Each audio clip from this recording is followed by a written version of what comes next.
Ayan, sinisimot ko yung kamatis. Kasi sayang din ang lasa natin. Kasi malamig na. Kaya sinisimot ko na.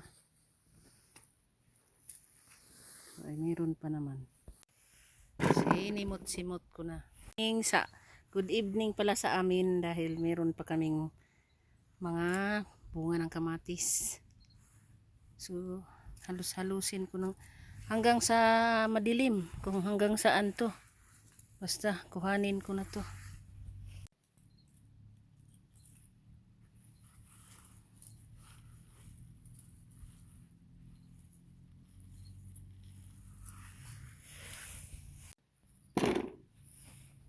So, huli yata yung pangunguha ko ng kamatis, madilim na. So, baka ano ko to bukas.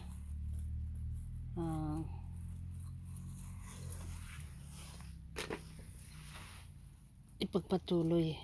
So, ayan. So, maraming medyo na, yung may medyo pula-pula na. Sinama ko na rin kasi biglang lumamig ng husto. So, basta yung natira mga hilaw na lang. So, meron pa dito. Madami pa naman. So, ito. Kinukuha ko na. Kasi sayang din. So, ganun talaga. Hindi lang winter. Oh. Kaso lang, unti-unti nang namamatay yung dahon kasi malamig na. Ayan. So, ayan. Marami pa. So, kukuhanin natin. Sayang kasi makatipid din. Hindi naman tayo mayaman. So, ako'y talagang gusto ko yung paggagarden mula pa noon. So, ayan. Kasi yung initambay muna time, pwede na natin yan gawa ng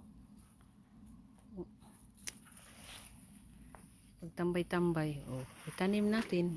So, meron tayong makukuha na panglasa ay malamig. Ano na? Lata. So, ayan.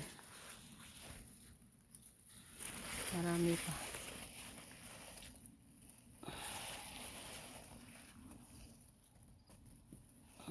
Nahuhulog na yung iba sa sobrang kasi malamig na talaga siya. Ito na ngayon.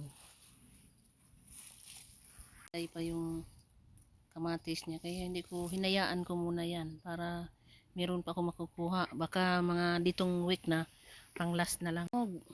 Kaya patuloy. So hanggang sa meron pa. Baka nitong week na lang. So bubunutin ko na to. Kasi malamig na. Ayan.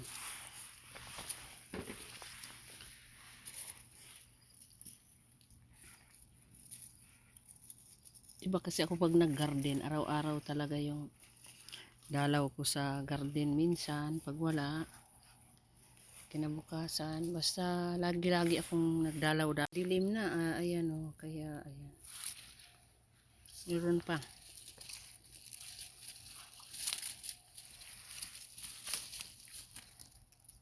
Sayang.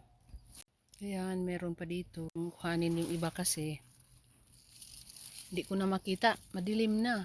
Gabi na naman. So habang palapit na ang winter, araw-araw nagdilim na. Madilim na. So ganun talaga ang buhay. Ang summer dito maiksi lang. Hello guys, gabi na. Hindi ko na makita yung kamatis. Baka bukas ko na lang to tatapusin. Na ako. Sobra ng kalahati. Ayan o, malapit nang mapuno.